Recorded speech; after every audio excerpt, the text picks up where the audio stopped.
تیرے لیے رب کریم کسی بھلائی کا ارادہ فرما لے تو کوئی رد کرنے والا نہیں، اس کے فضل کو یعنی اس کے فضل کو کوئی روکنے والا نہیں۔ یصیبو سرفراز فرماتا ہے، پہنچاتا ہے، بہی اپنے فضل سے، میں یشاء جس کو چاہتا ہے، من عبادہ ہی کی ضمیر اللہ کی طرف راجع ہو رہی ہے، عباد عبد سے، عبد کہتے ہیں بندے کو۔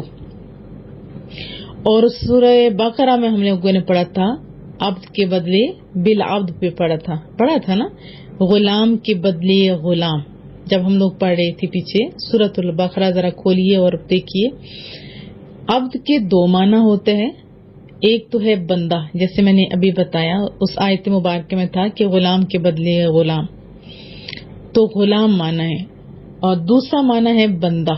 بندوں کی بھی خیر بہت ساری اقسام ہیں، جیسے انبیاء کرام ہیں، پھر افضل لوگ ہوتے ہیں وہ بھی جو اپنے اللہ کے قریب ہوتے ہیں، نیک صالحین، اولیاء کرام، صدیق، شہداء ایٹسٹرا، پھر اس کے بعد درمیانے، اور اس کے بعد گناہگار، کوئی ماننے والے کوئی نہ ماننے والے، تو بندوں کی بھی بہت ساری اقسام ہیں۔ یصیب بہ من یشاء من عبادی، اللہ تعالیٰ اپنے بندوں سے جس کو چاہتا ہے اپنے فضل و کرم سے سرفراز فرماتا ہے، یعنی فائدہ پہنچاتا ہے۔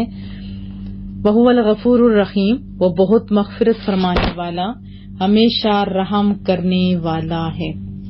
قل محبوبہ آپ فرما دیجئے، یا ایھا الناس، اے لوگو، قد جاءکم الحق، تمہارے پاس حق آ گیا، من ربکم، تمہارے رب کریم کے طرف سے۔ لوگو تمہارے پاس تمہارے رب کی طرف سے حق آ گیا، فمن اہتدی، تو جو ہدایت قبول کرتا ہے، جیسے ہم لوگ کہتے ہیں اہدنا، دکھا ہمیں، چلا ہمیں، اہدنا الصراط المستقیم، سیدھے رستے پر، سورۃ الفاتحہ میں پڑھا تھا۔ تو یہاں جو ہدایت قبول کرتا ہے، فإنما، تو فقط وہی، تو بس وہی، یہتدی، وہ ہدایت قبول کرتا ہے، لنفسی، اپنے لیے، اپنے بھلے کے لیے، اپنے فائدے کے لیے، یعنی ہدایت کا قبول کرنا بندے کے اپنا ہی فائدہ ہوتا ہے۔ ویسے بھی ایک رول ہے، لا ہے کہ کوئی بھی بندہ اچھا کام کرتا ہے تو اس کو اپنا ہی فائدہ ہوتا ہے، چلو دوسروں کا تو ہوتا ہی ہوتا ہے لیکن اپنا زیادہ ہوتا ہے، اور برا کام کرتا ہے تو خود زیادہ پھنستا ہے۔ یہاں فرمایا جا رہا ہے کہ جو ہدایت قبول کرتا ہے تو وہ اپنے بھلے کے لیے قبول کرتا ہے۔ ومن ضل، ضاد لام لام اس کا روٹ ہے، گمراہ ہونا، یعنی جو گمراہ ہوتا ہے، فإنما يضل علیہا، تو وہ اپنی تباہی کے لیے گمراہ ہوتا ہے، وہ اپنی گمراہی کے لیے، اپنی تباہی کے لیے وہ خود ہی رائے پھر ہموار کرتا ہے۔ تو فرمایا ومن ضل فإنما يضل علیہا، تو جو گمراہ ہوتا ہے تو وہ اپنی تباہی کے لیے گمراہ ہوتا ہے۔ وما انا، اور نہیں میں، علیکم تم پر، بوکیل، نگران، اور میں تم پر نگران نہیں ہوں۔ وکیل کے بہت سارے معنی ہیں، میں آپ کو کتنی دفعہ بتا چکی ہوں، یقیناً آپ کا اس بار ہو چکے ہوں گے، مختار نہیں ہوں ایٹسٹرا۔ واتبع، اور آپ پیروی کرتے رہیے، ما یوحا، جو آپ کی طرف وحی کی جاتی ہے، یوحا وحی کی جاتی ہے، الیکا آپ کی طرف، اور پھر نبی پاک صلی اللہ علیہ وسلم کو تسلی دی جا رہی ہے کہ محبوبہ آپ بس جو وحی کی جاتی ہے نا آپ کی طرف، اس کی پیروی کرتے رہیے، واصبر، اور ظلم جو کرتے ہیں کفار اس پر صبر کیجیے۔ واصبر، اس پر ہوتا ہے حکم کے معنی میں، صبر کیجیے، اور جو ظالم لوگ آپ کے بات نہیں مانتے، الٹا ظلم کرتے ہیں، آپ جانتے ہیں مکی دور میں اور پھر اس کے بعد مدنی دور میں بھی بہت ساری مسائل کا سامنا تھا محبوب کریم صلی اللہ علیہ وسلم کو۔ یحکم اللہ، حتیٰ، یہاں تک کہ یحکم اللہ، یہاں تک کہ اللہ تعالیٰ فیصلہ فرما دے، اس کی وجہ یہ ہے وہو خیر الحاکمین، ہوا، اور وہ خیر، بہتر ہے، حاکمین، بہتر فیصلہ فرمانے والا، اور وہ سب سے بہتر فیصلہ فرمانے والا ہے۔ وضاحت جان لیتے ہیں، پچھلی آیات میں رب کریم کا بڑا خوبصورت تعارف، بہت ہی خوبصورت انداز میں خوبصورت دلیل تھی کہ میرا رب تو وہ ہے جو فوت کرتا ہے، یعنی جان لے لیتے ہیں، اور یہ پتھر تو ایسا کچھ نہیں کر سکتے۔ ہاں پتھر لگے بنا مر ضرور جاتا ہے اگر اس کی قسمت میں موت لگی ہو تو، لکھی ہو تو، لیکن اگر موت نہیں لکھی تو 100 پتھر بھی لگیں تب بھی کچھ نہیں ہو سکتا. تو یہ پتھر کے جو بت ہیں جن کو خود ہی اپنے ہاتھوں سے تراشا پھر انہیں کی عبادت کرنا شروع ہو گئے ہو، تو یہ تو تمہارے محتاج ہیں، یہ کیا کر سکتے ہیں. پھر ان آیات کے اندر بہت ہی خوبصورت انداز میں فرمایا کہ نفع اور سب چیزیں اللہ کی طرف سے ہیں. اگر اللہ بھلائی پہنچانا چاہے تو کوئی بھی، چاہے ساری دنیا مل بھی جائے تو کوئی اس بھلائی کو چھیننے والا نہیں ہے. یہ خوبصورت عقیدہ ہے. ٹھیک ہے، وہ قادر ہے، وہ دینے والا ہے. اگر آپ کے حصے میں اچھائی نہیں لکھی ہوئی تو ساری دنیا مل بھی جائے تو آپ کو فائدہ نہیں پہنچا سکتی. اور یاد رکھیے رب تو بڑا مہربان ہے، بہت ہی مہربان ہے. حدیث طیبہ میں ہے اللہ تعالیٰ نے مخلوق کو پیدا کرنے سے پہلے ایک کتاب میں لکھ دیا کہ میری رحمت میرے غضب پر غالب ہے. یہ صحیح بخاری کی حدیث طیبہ ہے.